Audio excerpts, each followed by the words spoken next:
What's up, YouTube? No clearance trading. You can call me Ocho, man. We're in a new week, new trade week. It is October 9th, 2023, and we just won some trades this morning. So just wanted to review those. Trading NAS100. Let's just jump straight into it.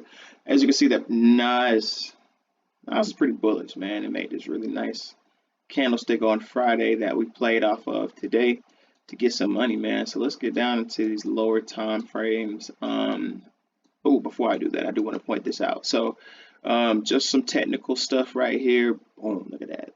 I know y'all see that double bottom right there, man. Like boom, boom. If you don't know what that is, man, you got homework tonight, man. I need you to go study up on your candlestick patterns, because that right there, clear indication of longs. So if you're not in your books, if you're not doing your studying, you need to know this stuff, because that stuff will make you some money. All right, let's get down into it on some lower time frames. So how I trade, I like ICT. I think he's probably one of the greatest traders ever, man. He definitely gives some great information out. So if you don't know who ICT is, definitely get out there and do some research. See if you like him. I definitely implemented his thoughts into my strategy, and I've seen a drastic improvement. I've been trading for about 4 or 5 years. I was introduced to trading in college via IML. If you know, you know, man. Back then, I didn't know anything about it. I was just like, oh, I got to get this money. I saw my friends change their lives. They started getting to the money. I was like, oh man, if they can get to the money, I'm gonna get to the money.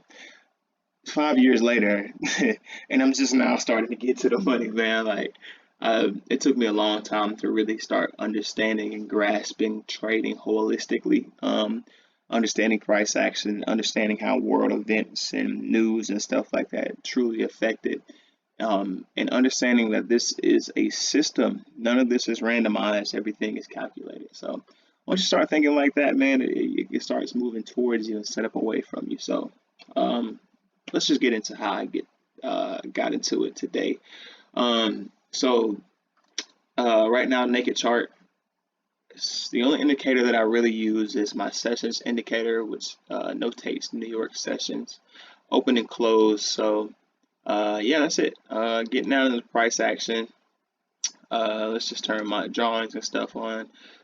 From here, I'm going to kind of tell you what all of this stuff means. So actually, I'm going to zoom back out real quick.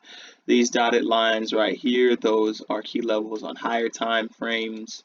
These black solid lines are key levels, like highs and lows and stuff like that. So I have all of that stuff marked out, all of that stuff.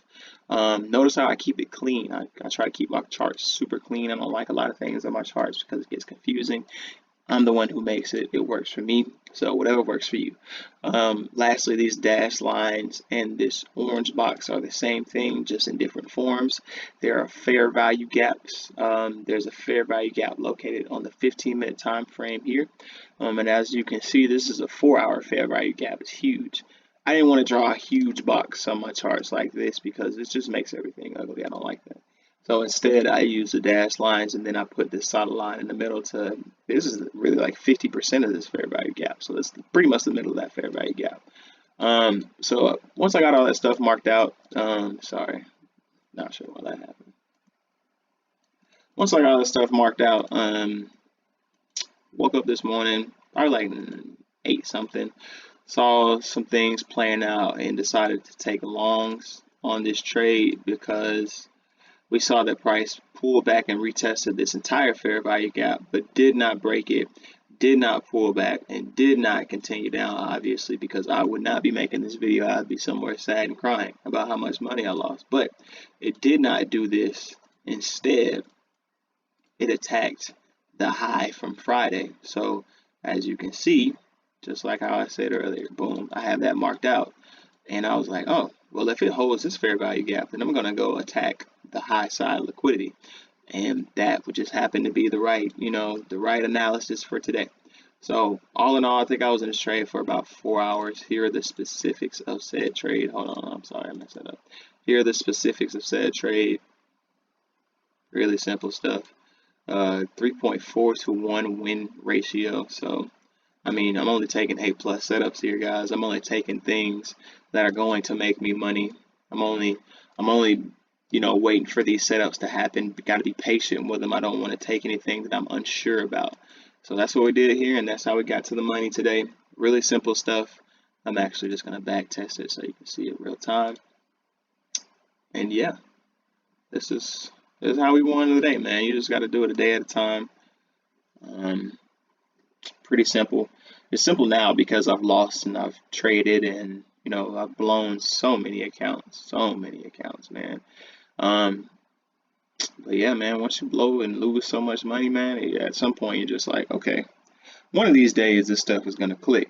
And this year has just been the year that everything has just started clicking for me. So yeah, we're gonna watch this slow back test, and then I'm gonna get out you guys' way, and we're gonna continue to trade this week. Yeah, man.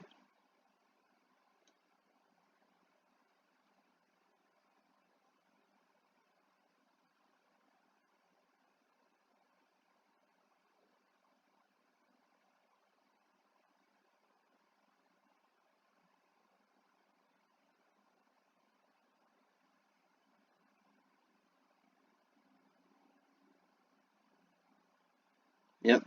As you can see, the session opened up this morning, pushed down, tested this fair value gap.